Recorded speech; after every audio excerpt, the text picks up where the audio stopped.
एक आदमी बड़ा पैसा वाला था, सिर्फ वो पैसा कमाया और कुछ नहीं किया। दौलत कमाया, सोना कमाया, चांदी कमाया, जमीन खरीदा, बिल्डिंग बनाया, 4 बेटा, लेकिन चारों बेटे में से किसी को पढ़ाया नहीं, सिर्फ दौलत जमा किया। लेकिन पता होना चाहिए कि दौलत जमा कर लो, दौलत जमा कर लो, चाहे जो कुछ भी कर लो, उम्र तो गुजरती चली जाती है, उम्र तो गुजर जाएगी। एक दिन आया, मौत आ गई, सामने मौत खड़ी है, ये ज़ारो कतार रोने लगा, ज़ारो कतार रोने लगा। और कुर्बान जाओ, बेटे जमा हो गए, बीवी जमा हो गई, और नौकर चाकर जमा हो गया। बेटों ने कहा कि बाबा देखने कहने जाओ। बोला बेटा अब खैरियत नहीं, मौत मेरे सामने खड़ी है बेटा, मैं डर इसलिए रो रहा हूं कि हम दुनिया में ना मस्जिद बनाए, ना मदरसा बनाए, ना नमाज पढ़े, ना रोजा रखे, ना ज़कात निकाले, सिर्फ दौलत जमा किया। ए बेटा मैं मर जाऊंगा, मेरा अल्लाह पूछेगा मेरा बंदा दुनिया से आया है क्या लाया है, तो बेटों मैं क्या जवाब दूंगा, इसलिए मैं रो रहा हूं। तो बेटों ने कहा कि बाबा ना ना ना, काना मत, हमारा छीन नहीं हो। बाप ने कहा कि बेटा एक वसीयत है, तुम लोग पूरी करोगे? तो बेटों ने कहा कि लब्बैक, हम लोग तैयार हैं, क्या वसीयत है बोलिए। तो बाप बोला कि बेटा देखो, हम दुनिया में तो कुछ नहीं कर सके, जब हम मर जाए ना तो किसी कुरान पढ़ने वाले को लाकर कुरान पढ़वा कर दुआ करवा देना, शायद अल्लाह मेरे गुनाहों को माफ कर दे। क्या बोला? अरे क्या बोला, बोलिए ना। कुरान पढ़ने वाले को लाकर कुरान पढ़वा देना, मेरे हक में दुआ करवा देना, बेटा शायद अल्लाह कुरान के सदक़े मेरे गुनाहों को माफ कर दे। बेटों ने इकरार किया, अब्बा इंशाअल्लाह हम लोग तैयार हैं। मरने वाला मर गया, मरने वाला मर गया। अब सारे रिश्तेदार जमा हुए, कब्र खोदी गई, जनाजा पढ़ी गई, दफन किया गया। रात में चारों बेटा बैठा मशवरा करने के लिए। अच्छा, उस जमाने की बात है जब कुरान पढ़ने वाले बहुत कम हुआ करते थे, बहुत कम, इक्का दुक्का लोग कुरान पढ़ने जानता था, इतना नहीं। तो बेटों ने मशवरा किया कि ओ किरण की कर ली थी, बाबा मरी गली, वसीयत है अब्बा का कि कोई कुरान पढ़ने वाले को लाकर कुरान पढ़वा कर दुआ करवा देना। तो कैसे क्या होगा, ढूंढा जाए कुरान पढ़ने वाला कहाँ मिलेगा। तो बड़ा बेटा बोला कि नहीं टेंशन मत लो, कुरान पढ़ने वाला नहीं मिलेगा, इसलिए बाबा चला गया, वो जाने, अपना अपना काम करो। तो 3 बेटा इनकार कर गया, सबसे छोटा बेटा था ना, बोला कि नहीं, चाहे जो हो जाए हम कुरान पढ़ने वाले को लाएंगे, चाहे वो अररिया में नहीं मिलेगा, पूर्णिया जिला में मिलेगा, मधेपुरा में मिलेगा, सहरसा में मिलेगा, सुपौल में मिलेगा, जहां मिलेगा वहां से लाएंगे। बाप की वसीयत को हमें पूरी करनी है। सुबह हुई, नाश्ता किया, लड़का निकल गया, पूर्णिया जिला पहुंचा, देखा कि एक फकीर साइल मांगने वाला, रास्ते में मुलाकात हो गई, सलाम दुआ हुई। नौजवान ने पूछा कि बाबा आप गली गली घूमते हो, आपकी नजर में कोई कुरान पढ़ने वाला है? तो बाबा पूछा बेटा बात क्या है, तुम्हारा घर कहाँ है?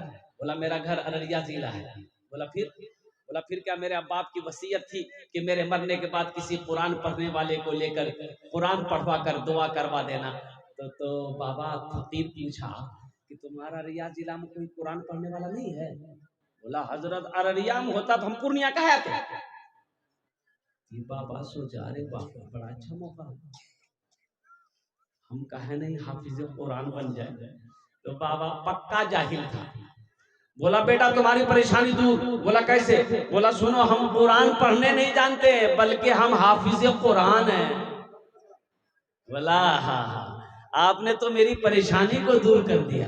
अच्छा बेटा ये बताओ पैसा कितना दोगे? बोला आप पैसे के बारे में मत पूछिए, 2000 3000 4000 5000 टका दिन दे देंगे, कोई दिक्कत नहीं, खाली चल के मेरे बाप के नाम से आप कुरान पढ़ दीजिए। बोला चलो, घर लेके आया, खाना पीना खा लिया। बोला बेटा पढ़े? बोला यहाँ मत पढ़िए, कब्रिस्तान बगल में मेरे बाप के कब्र में बैठ के पढ़िएगा। बोला चलो। पक्का जाहिल था, जाके बैठ गया, कुरान खोला, कुछ तो जानता नहीं था। वह पढ़ने लगा, ऐ खुदा मैं तो कुछ जानता नहीं, ऐ खुदा मैं तो कुछ जानता नहीं, ऐ खुदा मैं तो कुछ जानता नहीं, खुदा मैं तो कुछ जानता नहीं, खुदा मैं तो कुछ जानता नहीं। उसका लड़का बोलने लगा, वाह मौलवी साहब कितना फॉरवर्ड पड़े जी। दूसरा बेटा बोला कि रे भाई ये छोटा होके ये कुरान पढ़ने वाले को ला सकता है, हम नहीं ला सकते, हम उससे पैसे में कमी है, हम भी लाएंगे। वो भी गया मधेपुरा, एक जाहिल को वो भी पकड़ के गया है। किसको पकड़ के गया? जाहिल को खाना पीना खिला दिया, बोला बाबू पढ़े, बोला यहां मत पढ़िए, मेरा छोटा भाई का हाफिज साहब कब्रिस्तान में पढ़ रहा, अब उसके बगल में बैठ के पढ़िए। सोचा रे बाबू हाफिज साहब है, हम तो पक्का जाहिल है, पकड़ा जाएंगे हम। बोला अच्छा ठीक है, 2000 रुपए दिन मिलेगा, अगर वो असली होगा 1000 टका घूस दे देंगे, 1000 टका तो बचेगा। ये कब्रिस्तान जब पहुंचा, देखा वो जो पढ़ रहा था वो पढ़ना बंद कर दिया। बोला बाप लगता है ये असली है, लंबी दाढ़ी, लंबी टोपी, बड़का कुर्ता। बोला अच्छा आने तो असली होगा तो निपट लेंगे, कोई दिक्कत नहीं है। कब्रिस्तान पहुंचा, बोला पढ़िए दोनों आदमी। तो इन लोगों ने कहा कि बेटा तुम लोग घर जाओ, हम लोग पढ़ ना लेंगे। बोला नहीं सामने पढ़िए। तो पहला वाला बोला कि देखा जाएगी असली है कि नकली है, फैसला हो जाएगा। पढ़ना शुरू किया, ऐ खुदा मैं तो कुछ जानता नहीं, ऐ खुदा मैं तो कुछ जानता नहीं। दूसरा वाला समझ गया ये भी पक्का जाहिल है, ये भी पढ़ना शुरू किया, जैसन तू वैसन में, जैसन तू वैसन में, जैसन तू वैसन में, जैसन तू वैसन में। बात समझ में आ रही है ना? तीसरा बोला कि हम कहे पीछे रहेंगे, वो भी एक जाहिल को पढ़ के लाया। चौथा बोला हम भी पीछे न रहो रे, हम वो हाफिज कुरान भागलपुर की गया, वो भी एक चौथा जाहिल को पढ़ के लिया। कितने जाहिल हो गए? 4। तो बेटों ने कहा कि हाफिज साहब सुनिए, 4 आदमी हो गए, 2 आदमी मेरा अब्बा का हाथ पकड़िएगा, 2 आदमी मेरे बाप का पैर पकड़िएगा और डायरेक्ट जन्नत में घुसाइएगा, जन्नत से बाहर मत रखिएगा।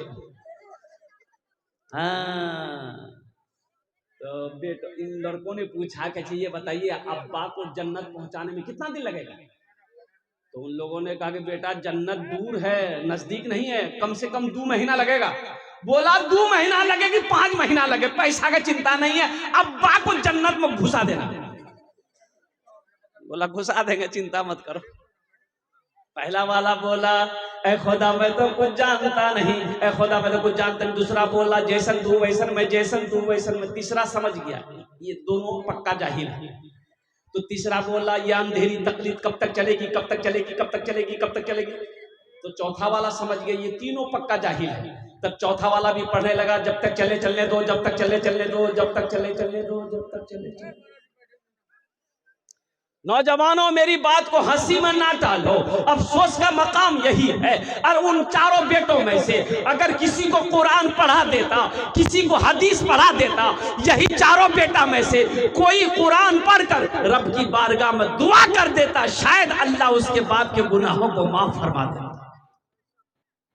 हमारा कहना क्या गर्ज है, ये अपने बच्चे को अंग्रेजी पढ़ाइए, अपने बच्चे को संस्कृत पढ़ाइए, अपने बच्चे को मराठा पंजाबी पढ़ाइए, इंग्लिश पढ़ाइए, शौक से पढ़ाइए। लेकिन मैं चाहता हूं कि मेरा बच्चा इंजीनियर बनने से पहले, डॉक्टर बनने से पहले, प्रोफेसर बनने से पहले, वकील बनने से पहले, मास्टर बनने से पहले, दुनिया का हर भाषा सीखने से, पढ़ने से पहले मेरा बच्चा जो पढ़ेगा वो अल्लाह का कुरान पढ़ेगा।